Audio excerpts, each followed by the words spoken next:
선생님께서 생각하시는 그런 정치적인 뭐라고 말씀드릴까요? 가지고 계시는 생각이나 정치에 대한 개념이나 그런 것들이 선생님이 작업으로서 표현하시는데 어떻게 연결을 시켜서 말씀해 주실 수 있는지에 대해서.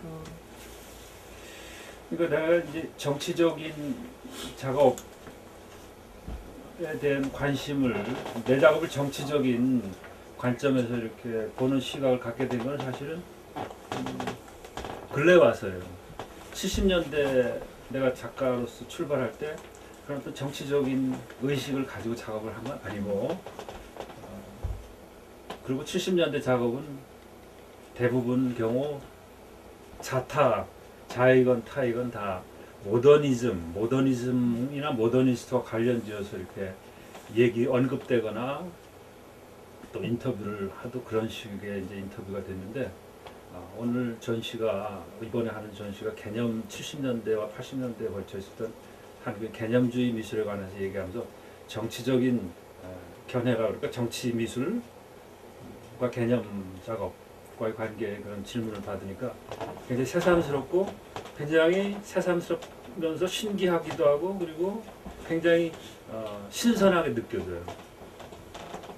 사실 모더니즘도 말하자면 전복적인 예술이고, 민중미술도 전복적인 예술이에요. 민중미술이 전복적인 예술이라는 것은 두말할 필요도 없는 것이고, 정치적인 저항을 많이 했고 체제 전복적이었습니다. 근데 모더니즘이 전복적이었다는 것은 사실 우리나라에서는 모더니즘의 전복적 성격, 아방가르드, 레디칼한 성격이 많이 거세된 상태로 얘기됐기 때문에 좀 설명이 좀 필요해요, 사실은. 근데 조금 이렇게 거두절미하고 얘기하자면 모더니즘은 미술 언어를 전복시키려고 했다, 얘기할 수가 있겠죠. 미술 언어를. 그것이 이제 미술 제도의 전복까지는 나가지 못한 게 우리나라고. 그 이제 미술 제도의 전복을 꿈꿨던 게 이제 네오 아방가르디스트 혹은 개념적 현실주의, 이런 사람들이 이제 미술 제도에 대한 이제 비판과 전복적 작업들을 했던 것이고, 그리고 이제 그 체제에 대한 도전과 전복적인 작업한 게 이제 민중미술인데, 그래서 그 모더니즘과 민중미술은 사실은 그 전복적인 예술이라고 하는 그런 매핑되는 지점에서 볼 때 같은 지점에서 있을 수 있다는 거죠. 저는 이제 그렇게 생각을 하고 있고 또 그렇게 믿고 있습니다. 현재. 저기 잠깐 내가 보여줄 게 사실은 있는데 뭐냐면은 79년, 80년과 81년에 내가 참여했던 전시들을 한번 목록을 쭉 한번 보여주고 싶어요, 사실은. 그 보면 80년이면 광주 항쟁이 있던 해고, 81년이 이제 그 다음 해인데요. 그 엄혹한 뭐죠? 제5공화국인가? 제5공화국의 그 엄혹한 그 독재 정권이 기승을 부릴 때인데, 모더니즘 계열, 나는 이제 그때 당시 모더니즘의 가장 중심적인 모더니스트, 한국의 소위 모더니즘의 중심적인 위치에서 작업을 하는데, 그때 한 사례로서 내가 어떤 전시들에 참여했는가를 본다면은 그 모더니즘 계열의 작업들이 전시들이 보여주는 바는 현실 정치와 그 당시 어떤 사회 문제와는 전혀 관계가 없는 전시들을 쭉 해왔다는 거죠. 이제 아시다시피 80년 5월에 이제 광주 항쟁이 있었고, 그해 80년 말 81년 초에 걸쳐서 내 작업은 누가 봐도 그냥 모더니즘 작업이에요. 겉으로 볼 때는 모더니즘 작업인데, 해석을 해보면 그것이 굉장히 정치적인 의미를 가지고 있다는 거죠. 민중미술처럼 바로 낫과 괭이를 들고 노한 얼굴로 돌아다보는 그런 어떤 민중 판화적인 그런 내용은 아니지만, 그런 내용은 아니죠, 물론. 모더니즘 미술의 특유의 그 자기 참조성, 매체 반성, 이런 것을 포함하면서 것이 어떻게 현실 정치에 대한 모더니스트의 반응인가 하는 것을 제 작업에서 내가 봐도 확연하게 보이더라는 거죠. 지금 보면 80년에 이제 광주 항쟁이 있고 그 해 겨울에 기획했던 전시가 하나 있어요. 잠깐 제가 작업을 보면 이게 97년 내가 1997년 저기에서 관음미술관에서 회고전 비슷하게 전시할 때 이 작품을 찾아내지를 못해가지고 박찬경의 글에는 이것이 이제 일실된 작업으로 나타나는데 그걸 찾아냈어요. 내가 보관하고 있지 않았고 최민화 그때 당시 최철환이 이것을 보관해가지고 엊그제 내가 받아왔어요. 가지고 있는 걸 알고 있었기 때문에. 근데 신촌의 겨울에라는 이 작품이에요. 그럼 몇 년도라고 그랬죠, 선생님? 네? 몇 년도? 이게 80이제 보면은 81년 1월 17일 날부터 17일부터 18일까지 하는 전시였어요. 이 전시 장소는 뭐 화랑도 아니고 누구 개인 작업실에서 전시를 했습니다.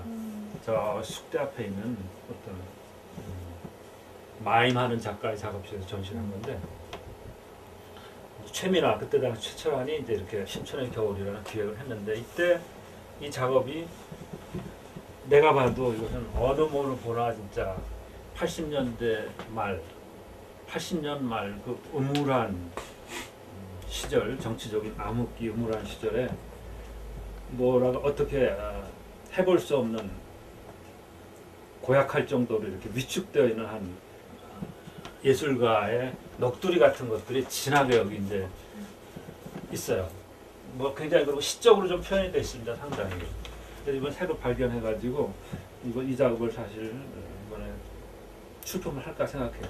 그때 80년, 81년 그리고 바로 이제 81년 같은 해 3월쯤에 국립현대미술관에서 제1회 청년작가전을 할 때 이런 식으로 이제 전시가 그때 진열을 했어요. 이게 바로 신촌의 겨울에라는 작업이 이쪽에 쭉 연결되어 있고 보면은 그때까지 제가 했던 70년대 나의 브랜드였고 말하자면 나를 작가로서 이렇게 이름을 드러나게 했던 천 작업들을 전부 다 박스에다 집어넣어 가지고 포장을 해버리고 그 박스 겉에다가 그 내부에 있는 작품의 사진을 붙였어요. 근데 이거는 왜 일부러 이렇게 박스에 포장한 것은 아니고 사실은 어느 전람회 출품하기 위해서 내가 포장했던 상태를 그대로 보여준 거예요. 일부러 이 작업을 한 건 아니고. 예를 들자면 이제 이 작업이 뭐냐면은 지금 이 작업이 80년에 있었던 아시아 현대미술전이라는 작품이에요. 광주에서는 항쟁이 벌어지고 수많은 사람이 죽고 뭐 전두환 정권이 들어서고 하는 그 시절에 후쿠오카에서 아시아 현대미술전이라는 전시가 열렸어요. 그때 제가 이 천 작품을 역시 출품을 했는데 이게 돌아온 상태에 지금 포장이 돼가지고 이거를 그대로 포장을 뜯지 않고 그대로 이렇게 매달아 가지고 벽에다 걸은 그 작업이 이거고 이 작업도 이번에 출품을 할까 합니다. 이번 개념미술은 80년대 미술의 80년대 한국의 여러 가지 상황들, 특히 정치적인 상황에 대한 어떤 좌절감이라 그럴까? 그리고 이런 상황 속에서 내가 예술을 할 수 있을까? 한다는 게 무슨 의미일까? 차라리 다 덮어버리자. 뭐 이런 어떤 정치적인 의도로 지금 와서 읽혀지더라는 거죠. 내가 봐도. 그런 작업인 거. 그리고 바로 또 89해 또 그해 3월 달에 또 있었던 또 하나의 전시 오늘의 상황전이라는 전시에 또 저 뒤에 보이는 저런 작업을 했습니다. 마치 오늘의 상황전에 어떤 작품을 출품하기 위해서 포장해가지고 가지고 간 건데 그래서 뭐 포장 박스를 만들어 작품을 넣고 비닐끈으로 묶고 그 앞에다 이제 뭐 작가명 뭐 이런 걸 썼는데 사실은 저 안에 아무것도 들어있지가 않은 거예요. 그리고 그 전시가 또 공교롭게도 그 제목이 오늘의 상황전이라는 전시였어요.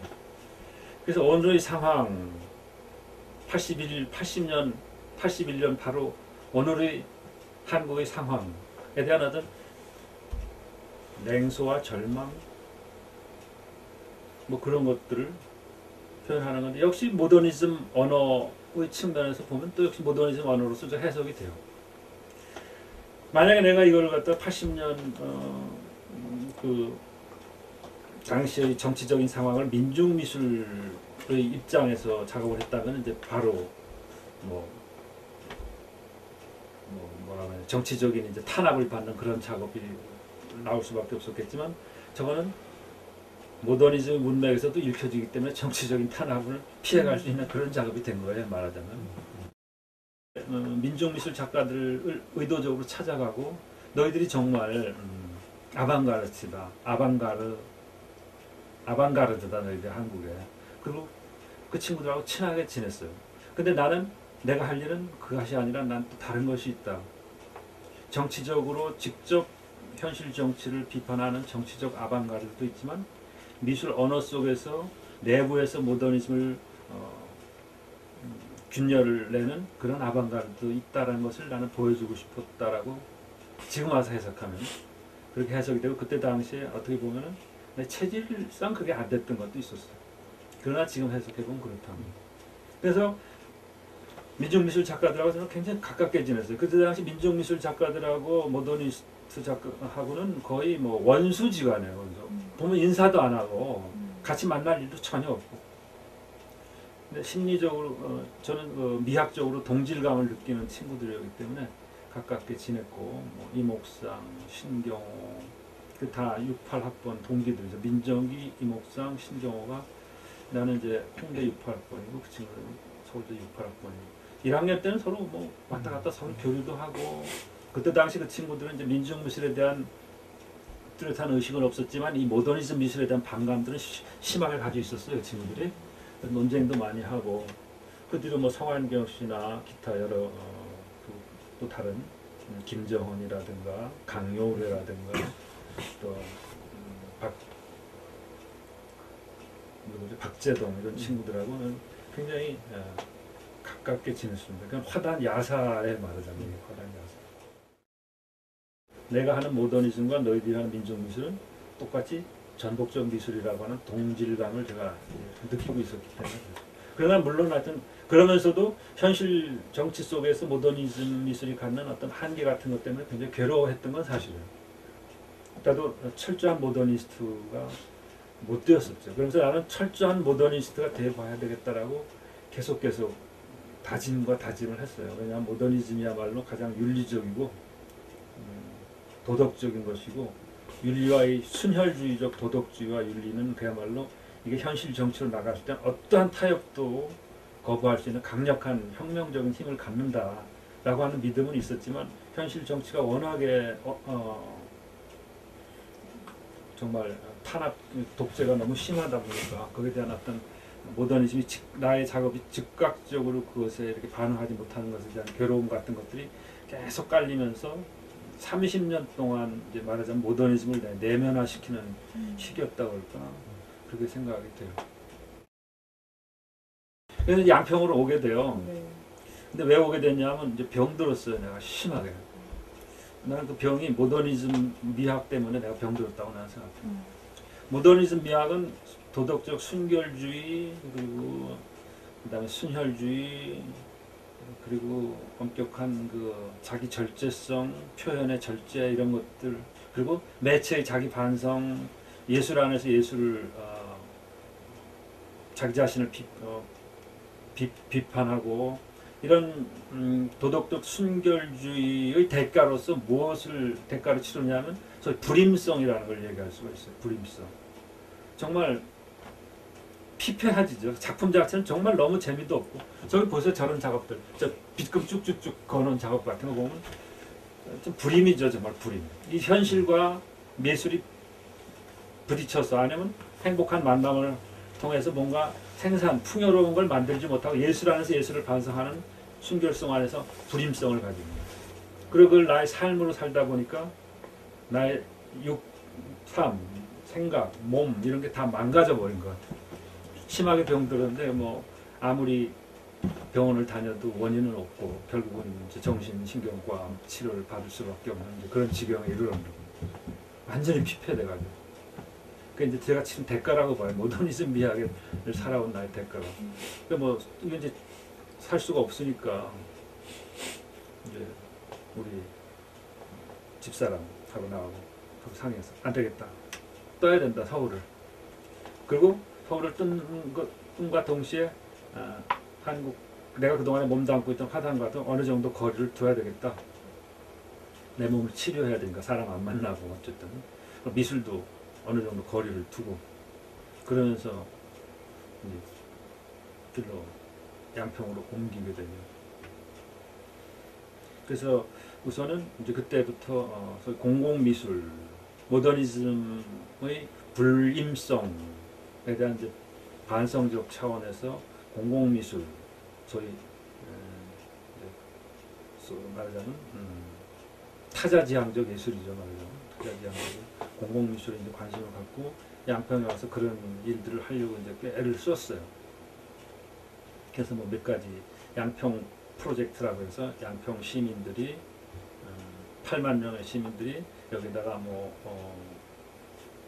자연사 박물관을 유치하기 위해서 염원의 뜻으로 벽돌 한 장씩을 모아서 8만 장의 벽돌이 군청 옆에 쌓여 있는데 그것을 이제 처치곤란한 것을 제가 보고 이걸 가지고 이제 하나의 프로젝트를 구성해서 새로운 예술회 2000년 새로운 예술회에 응모를 해가지고 뽑혀가지고 양평 프로젝트라고 하는 그런 공공미술을 했어요. 그럼 뭐 그야말로 그거는 아까 내가 잠깐 인터뷰하기 전에 얘기했던 어떤 그 공공미술 커뮤니티 아트의 그 매핑 지도상에서 보면은 이제 타자지향적인 예술이죠.